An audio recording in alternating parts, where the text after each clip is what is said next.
تاریخ کے صفحات اگر غور سے الٹے جائیں تو طاقتور سلطنتوں، فکری انقلابوں اور اخلاقی قیادت کے پس منظر میں اکثر ایک خاموش، غیر نمایاں مگر نہایت مضبوط کردار کھڑا نظر آتا ہے۔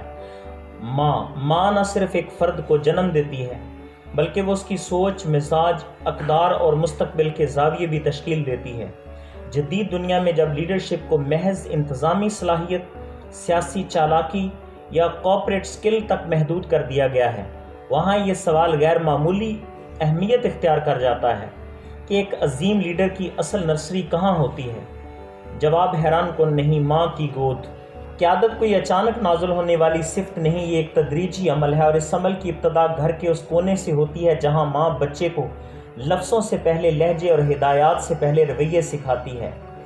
جدید قیادت کے ماہرین اس بات پر متفق ہیں کہ لیڈر پیدا نہیں ہوتے، بنائے جاتے ہیں، اور اسٹینفورڈ یونیورسٹی کی ایک تحقیقی رپورٹ کے مطابق قیادت کی بنیادی خصوصیات جیسا کہ ڈیسیژن میکنگ، ایموشنل انٹیلیجنس، اخلاقی جرات، سیلف کانفیڈنس، سماجی شعور بچپن میں ہی نشو و نما پاتی ہیں۔ یہی وہ مرحلہ ہے جہاں ماں بطور پہلی معلمہ، پہلی رول ماڈل اور پہلی رہنما سامنے آتی ہے۔ ماں کا ہر عمل، خواہ وہ معمولی سا رد عمل ہو یا روزمرہ کی گفتگو، بچے کے لاشعور میں ایک نقش چھوڑ جاتا ہے۔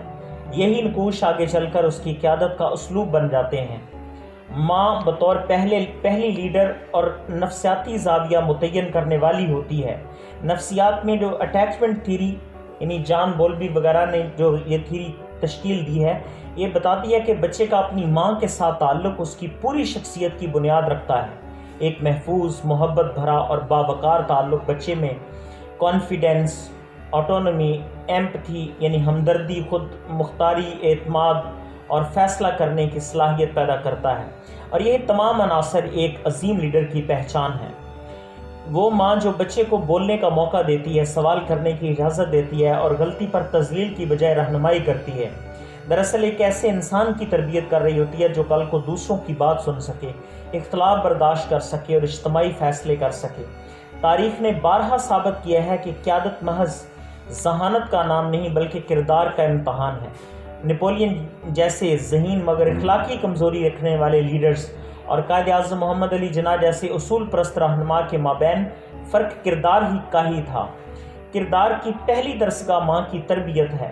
ماں جب سچ بولتی ہے، وعدہ پورا کرتی ہے، کمزور کا ساتھ دیتی ہے، ناانصافی پر خاموش نہیں رہتی، تو وہ یہ سب کچھ اپنے بچے کو بغیر لیکچر دیے سکھا رہی ہوتی ہے۔ یہ اخلاقی جرات آگے چل کر بچے کو ایک ایسا لیڈر بناتی ہے جو دباؤ میں بھی درست فیصلے کر سکتا ہے۔ ایک سائیکالوجسٹ کے مطابق جذباتی ذہانت قیادت کی کامیابی میں IQ سے یعنی انٹیلیجنس کوشنٹ سے زیادہ اہم ہے۔ یہ صلاحیتیں خود پر قابو، دوسروں کے جذبات کو سمجھنا، ہمدردی اور تعلقات کو سنبھالنا بچپن میں ماں کے رویے سے سیکھ لی جاتی ہیں۔ ایک ماں جو بچے کے غصے کو سمجھتی ہے، اس کے خوف کو تسلیم کرتی ہے اور اس کے احساسات کو رد نہیں کرتی، وہ دراصل ایک ایسے لیڈر کی تیاری کر رہی ہوتی ہے جو کل کو ٹیم کو سمجھے، یعنی ٹیم ورک کو سمجھے، عوام کے جذبات کا احترام کرے اور طاقت کے نشے میں اندھا نہ ہو۔ تاریخ میں عظیم قیادت کے پیچھے عظیم ماؤں کا ذکر محض جذباتی نعرہ نہیں بلکہ ایک حقیقت ہے۔ حضرت امام حسین علیہ السلام اور سیدہ فاطمہ سلام اللہ علیہ کی تربیت حق پر ڈٹ جانے کی مثال ہے۔ صلاح الدین ایوبی، ان کی ماں نے انہیں عیش کے بجائے سینس آف رسپانسبلٹی سکھائی تھی۔ دوسری طرف آ جائیں تو نپولین بوناپارٹ یہ خود اعتراف کرتا ہے کہ اس کی جرات اس کی ماں کی دین تھی۔ قائد اعظم محمد علی جناح یہ ان کی والدہ کی دی ہوئی نظم و ضبط اور خودداری نے ان کی شخصیت کو چلا دی، ان کی شخصیت کو نکھارا۔ یہ مثالیں اس بات کی گواہ ہیں کہ ماں محض بچے کی دیکھ بھال نہیں کرتی بلکہ قوموں کے مستقبل کی تشکیل کرتی ہے۔ جدید دور میں ماؤں کے لیے نئے نئے چیلنجز ابھر کے سامنے آ رہے ہیں۔ ڈیجیٹل دور نے ماں کے کردار کو مزید پیچیدہ بنا دیا ہے۔ آج کا بچہ social media, screen time, instant gratification یعنی فوری تسکین، فوری مزہ، فوری لذت جو چاہتا ہے، یہ تین عناصر جو ہیں ان کے زیر اثر پروان چڑھ رہا ہے۔ ایسے میں ماں کی ذمہ داری صرف روک ٹوک نہیں بلکہ شعور کی منتقلی ہے۔ ایک باشعور ماں بچے کو اندھی سوچ سکھاتی ہے، اندھی تقلید کے بجائے سوال کرنے کی عادت ڈالتی ہے، اسکرین کے بجائے انسانوں سے جڑنا سکھاتی ہے۔ یہی صلاحیتیں ایک لیڈر کو بھیڑ سے الگ کرتی ہیں۔ عظیم لیڈر خود مختار ہوتے ہیں، فرما بردار غلام نہیں۔ وہ مائیں جو ہر فیصلہ خود کرتی ہیں، بچے کو ناکامی سے بچانے کے لیے ہر راستہ بند کر دیتی ہیں، غیر ارادی طور پر کمزور شخصیت تشکیل دیتی ہیں۔ اس کے برعکس وہ ماں جو بچے کو انتخاب کا حق دیتی ہے، ناکامی کو سیکھنے کا موقع بناتی ہے، ذمہ داری کا بوجھ عمر کے مطابق سونپتی ہے، وہ دراصل قیادت کی عملی تربیت دے رہی ہوتی ہے۔ فلسفیانہ اور عارفانہ اس کو زاویہ نگاہ سے اگر دیکھا جائے تو صوفیانہ فکر میں ماں کو مرشد اول کہا جاتا ہے۔ مرشد وہی ہوتا ہے جو حکم نہیں دیتا بلکہ راستہ دکھاتا ہے۔ ماں بھی اگر بچے کو اپنی مرضی کے مطابق بنانے کی بجائے اس کی فطرت کو پہچان لے تو وہ ایک آزاد، تخلیقی اور باوقار لیڈر پیدا کر سکتی ہے۔ مولانا رومی کہتے ہیں کہ ہر بچے کے اندر ایک بڑا انسان چھپا ہوتا ہے، ماں ہی وہ واحد ہستی ہے جو اس چھپے ہوئے انسان کو پہچان سکتی ہے۔